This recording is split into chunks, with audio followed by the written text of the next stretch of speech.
tidaklah tangan dikiaskan menjadi kekuatan atau menjadi nikmat kecuali dari zat yang benar-benar punya tangan.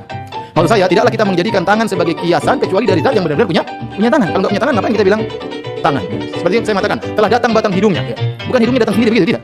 Ya, maksudnya hidung itu adalah perwakilan dari seluruh tubuh, dan kita menggunakan ungkapan tersebut bagi zat yang benar-benar punya hidung. Kita nggak pernah bilang datang batang hidung meja, nggak ada, karena meja punya hidung.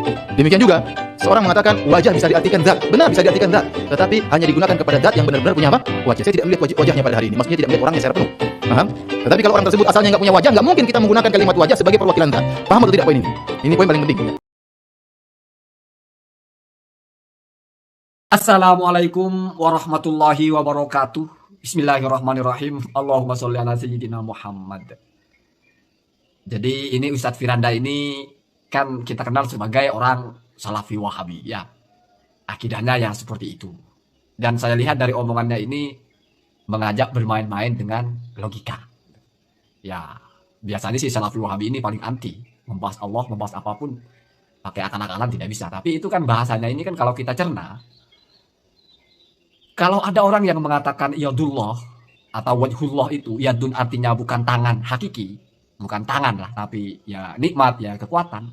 Atau wajhullah itu bukan wajah secara hakiki, tetapi ya Allah, zat Allah itu, bukan wajahnya gitu.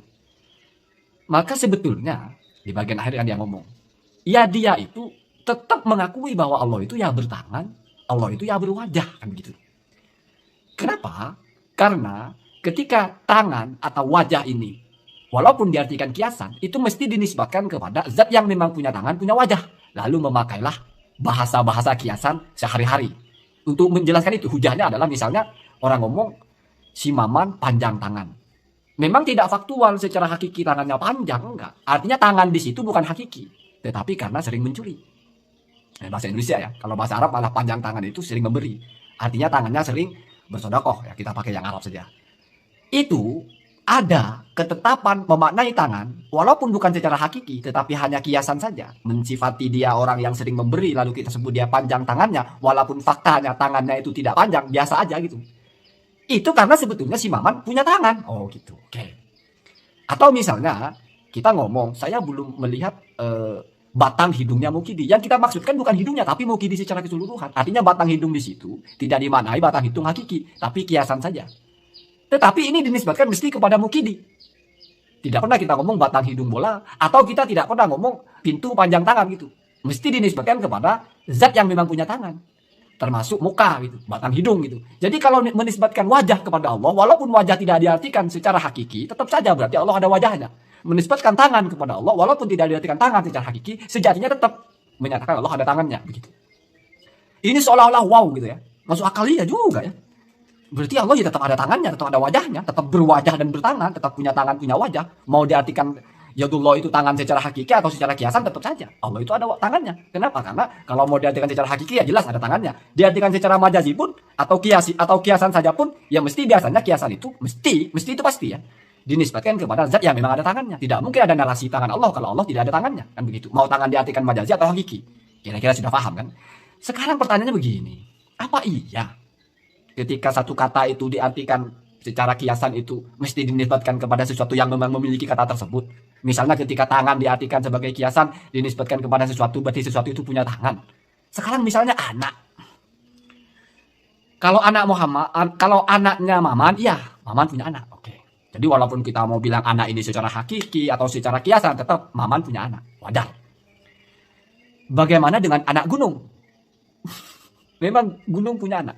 Kita sepakat ya, anak gunung itu maksudnya anak bukan anak yang kita pahami. Secara hakiki, anak ya lahir dari ibunya, baik itu binatang, brojol dari binatang yang betina, disebut anak sapi, anak kucing gitu. Anak gunung, oh, bisa nggak kita terima anak gunung ini anak diartikan sebagaimana anak hakiki? Enggak kok. Lalu, walaupun kita mengartikan anak gunung ini bukan anak hakiki, tapi kiasan saja, kalau pakai teorinya Pak Firanda, berarti gunung memang pasti punya anak. Tambah bingung kita, mana ada gunung punya anak? Oh, kalau kamu bilang anak itu kan sesuatu yang berasal, misalnya gunung Krakatau besar, meletus, terus ada gunung kecil itu anaknya gitu, oke. Anak panah. Anak panah. Ini kita kan bahasa terima, anak panah. Yang tajam itu anak panah itu ya. Tidak tahu saya yang busur yang mana, pokoknya ada bahasa anak panah. Apa iya. Kita sepakat anak panah, bahasa anak di situ tidak diartikan sebagaimana anak secara hakiki, anak secara real gitu. Kita artikan kiasan. Tapi kalau pakai teori Pak Firanda berarti panah itu memang pasti punya anak. Agak repot juga. Anak ini. Lucu-lucuan saja ini logika. Ya kamu anggap ini saya lucu-lucuan. Tapi kan ya mereka juga lucu. Untuk apa kita menanggapi hal yang lucu terlalu serius? Kita ikut saja perkembangan mereka bermain akal. Buah. Kita paham buah itu apa sih? Buah mangga. Yang buah berasal dari pohon mangga. Kalau kelapa tidak bisa disebut buah mangga karena dia buah kelapa kan gitu. Sebaliknya buah kelapa tidak bisa disebut buah mangga karena berasalnya tidak dari pohon mangga, tapi dari pohon kelapa. Sesuatu yang berasal dari dari pohon itu buah namanya. Sekarang kalau buah hati, artinya misalnya buah hati ini kita artikan buah bukan buah secara hakiki tapi kiasan saja. Tapi tetap dinisbatkan kepada hati di mana hati mesti punya buah. Sama dengan tangan, bukan hakiki tapi majazi, dinisbatkan kepada Allah berarti Allah punya tangan. Buah hati, buah bukan hakiki tapi kiasan. Kalau dinisbatkan kepada hati berarti hati harus ada buahnya. Memang iya hati ada buahnya. Buah bibir, bibir ada buahnya. Buah bibir itu kan kiasan, bukan buah secara hakiki. Tapi karena dinisbatkan kepada bibir berarti otomatis bibir mesti ada buahnya. Kita bingung gimana bibir berbuahnya. Ya, repot sekali kalau bibir kita berbuah. Sariawan iya. Buah tangan kita berbuah gitu, oleh-oleh gitu kan, buah tangan. Ya. Terus roda misalnya, roda becak ya oke, roda sepeda motor oke, roda kontainer oke, roda pesawat oke, roda zaman. Roda zaman mesti roda masuk di sini bukan hakiki, tetapi kiasan saja. Kalau pakai teorinya Firanda, berarti zaman itu ada rodanya. Kita bingung di mana zaman ada rodanya. Kenapa? Karena kalau kita menolak zaman ada rodanya, tapi kita terima kiasan roda zaman, berarti kita itu bisa mengatakan Allah tidak punya tangan, tidak ada tangan Allah, tidak ada muka Allah. Ketika ada tangan, ada muka, kita maknai kiasan. Tapi kalau kata Firanda kan, kalau memaknai kiasan pun tangan dan muka itu berarti Allah ya ada tangan, ada muka. Berarti roda zaman, kalau roda ini kita maknai secara kiasan pun zaman ada rodanya. Sekarang kalau kamu tanya, memang ada bahasa roda zaman? Ada. Apa dalilnya? Ada. Qala Ibid GAD ya.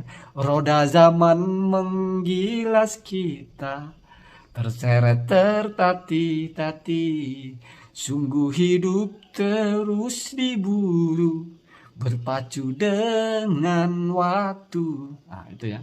Sampai di sini aja cukup. Kalau kamu teruskan lagunya, nanti malah nyerempet-nyerempet ke akidahnya orang sono. Tak ada yang dapat menolong selain yang di sana. Nah, yang di sana ini macam ada tempat gitu ya.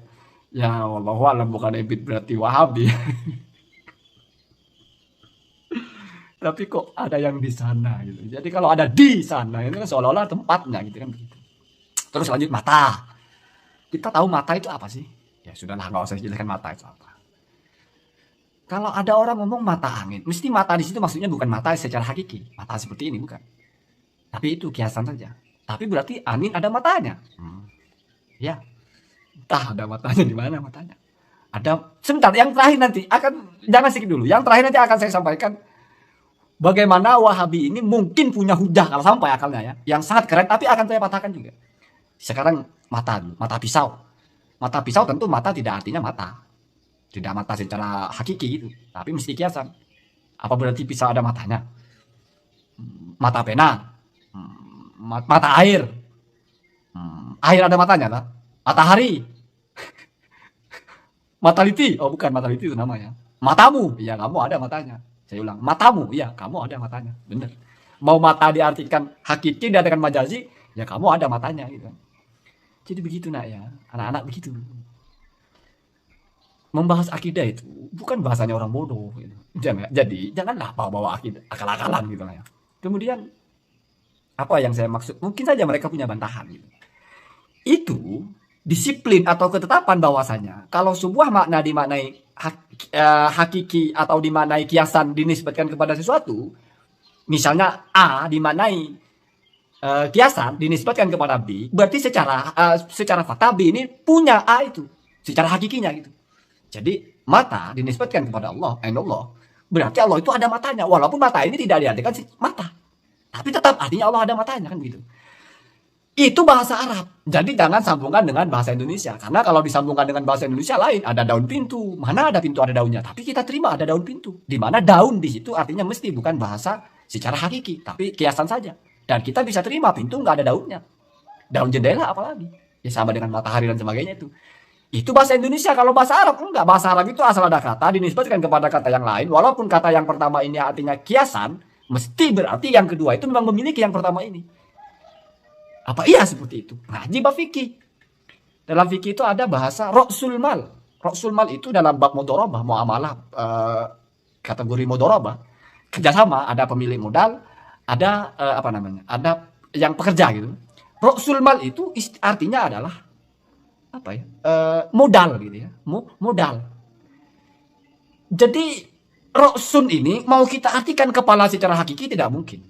Mesti kita artikan itu kiasan saja. Lalu dinisbatkan kepada mal. Berarti mal itu zat yang mesti ada kepalanya. Mal ini harta. Harta mana ada kepalanya? Kalau duit ada nggak kepalanya? Ada. Gambar Soekarno misalnya ada kepalanya. Dan itu bahasa Arab.